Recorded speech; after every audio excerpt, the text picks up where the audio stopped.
So after watching Amy Cuddy's speech about nonverbal communication, I can definitely tell that I have more areas of opportunity than strengths when it comes to nonverbal communication, but that was something that I was actually already aware of.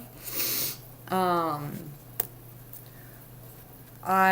one thing that she mentioned in the beginning that I think I've heard before, but was shocked to hear again, was that within 1 second, people will judge you by your facial expression, or it was something along the lines of that, and that really worries me because a lot of the time my natural facial expression is it looks very cold or not nice.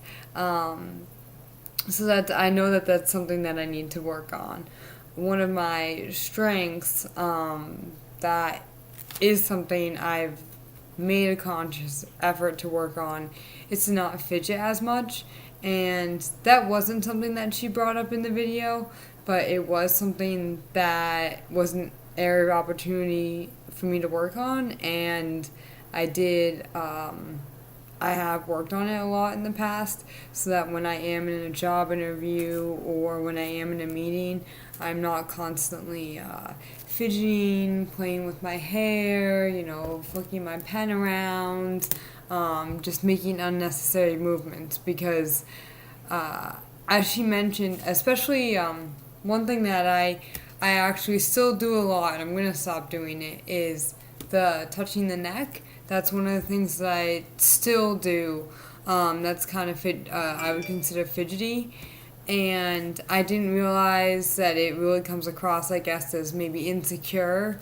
It's in the non powerful category. I just naturally sort of rub my neck like that. For me, it almost helps me concentrate more on what the other person is saying by doing that, but it's something that I'll be more aware of in the future. Um, More areas of opportunity are, especially with the job interviews, I can prepare for a job interview very well, but when I go in, I think I start to lose that presence. I am the person that is sitting there sort of hunched over on their phone waiting for the person to call you in for the interview to start.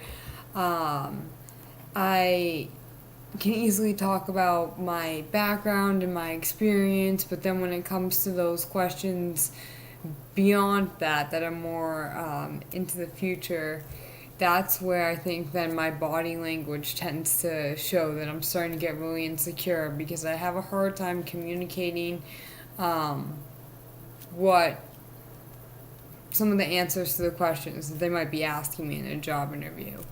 Um, so that's one thing that she had mentioned, or that had come up on her slideshow, was just having a bigger presence. So I want to work on when I go on job interviews, going in right off the bat with a presence that says I'm here and I'm ready and I'm enthusiastic and passionate and this is what I want to do and I'm ready for this interview. So moving forward, looking at an action plan, step which I'm familiar with action plans. I have to do them on a weekly basis, pretty much for work. So step one, I'm going to work on actively using more powerful stances. I stand all day at work. It's very easy for me to practice this there. Not crossing my arms, not having a stance that might look like I'm coming off, rude or like I've had a long day, stuff like that. The next step in there, because I think that working on powerful stances is an easier step I can take to begin with. The second step is I need to be more conscious of the facial expressions I make.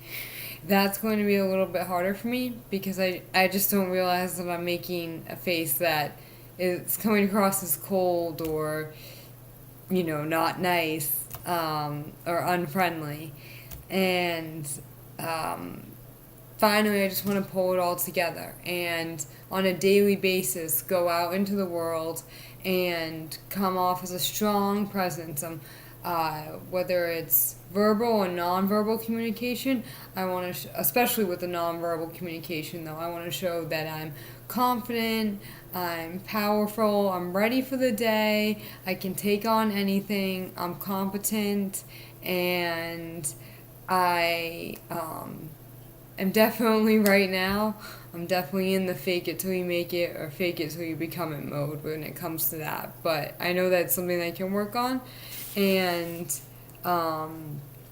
hopefully by the end of this semester, I will have gone through this action plan and really worked on these steps and made some changes in my own nonverbal communication.